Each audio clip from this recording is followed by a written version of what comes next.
Hi there, my name is Thea DeGrushi. I'm a postdoc at the African Centre for Migration and Society at Wits University in Johannesburg, and one of the coordinators of the Researching Migration and Coronavirus in Southern Africa project. MiCoSA was set up in March 2020 as South Africa implemented a national state of disaster in response to the COVID-19 pandemic. It started as an informal network of migrant-led organizations, NGOs, international organizations, activists, lawyers, researchers, and government officials, and brought together both national and regional partners who are concerned with the health and well-being of asylum seekers, refugees, and migrants during the pandemic. Since then, we've held 29 meetings and webinars, including a high-level dialogue on vaccine access for migrant and mobile populations, and have grown to approximately 150 members. However, as the acute phase of the pandemic has given way to more chronic and pervasive uncertainty, and questions around the practicalities and ethics of research during a pandemic have come into focus, we've shifted from being simply an informal network that brought together various stakeholders to focusing more on researching migration and coronavirus in Southern Africa. As a research project, MiCoSA sets out to explore the political, structural, and social factors influencing the disconnections between migration and health governance structures in the context of COVID-19 in Southern Africa. The project is centered around 4 key and interlinked aims, which engage with different forms of migration, different migrant groups, and in different settings within Southern Africa.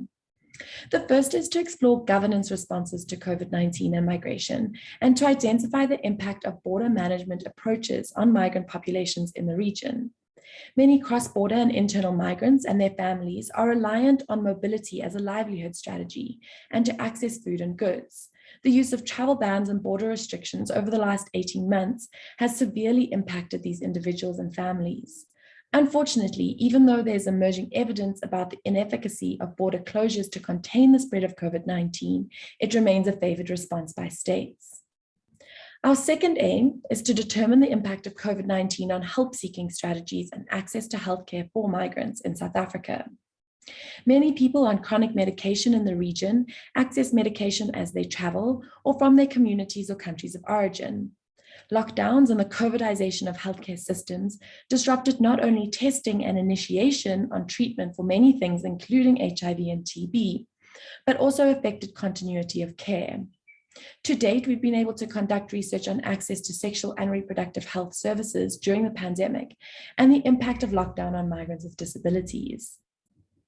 The third aim is to understand the ways in which the COVID-19 pandemic has mediated the mental health and psychosocial well-being of migrants in Southern Africa. The additional presence of law enforcement on the streets, loss of income and resulting food insecurity, in addition to uncertainty around permit and visa extensions and the inability of many to access documentation, have all contributed to deteriorating mental health and psychosocial well-being for migrants. And finally, our fourth aim is to identify the ways in which migrant populations are being considered in COVID-19 vaccination strategies within the region. The African continent is currently bearing the brunt of global vaccine apartheid, but within vaccine rollouts that have been able to get off the ground on the continent, migrant and mobile populations are often not included, perpetuating local inequities. We've also been able to undertake a media monitoring project, findings from which show how the news media in South Africa is renegotiating the traditional ways in which it has portrayed migrant and mobile populations within the context of the pandemic, and worked with colleagues in other contexts to improve our understanding of how the field of migration and health research has been affected by the pandemic and resulting COVIDization of research and life more broadly. Current and forthcoming outputs from this research can currently be found on our website. What we'd like to do at the World Pandemic Research Network Conference is talk less about one particular part of our research or findings, and talk more to our experiences of conducting research during the pandemic within this context. This includes experiences of pivoting and broadening the scope of research that had been established prior to the pandemic, the ethical questions that have animated our conversations and how those have changed over the course of the pandemic, from the acute phase in between March and July 2020 to the chronic uncertainty still being experienced. and the practicalities of research within the Southern African context, given this chronic uncertainty as the pandemic looks set to continue in the region, while funders and partners in the global north are eager to start in-person research again. These questions are certainly not unique to our context or the particularities of our work, and we hope that through the conference we'll be able to connect with others and learn more about their experiences and the key concerns animating their thinking.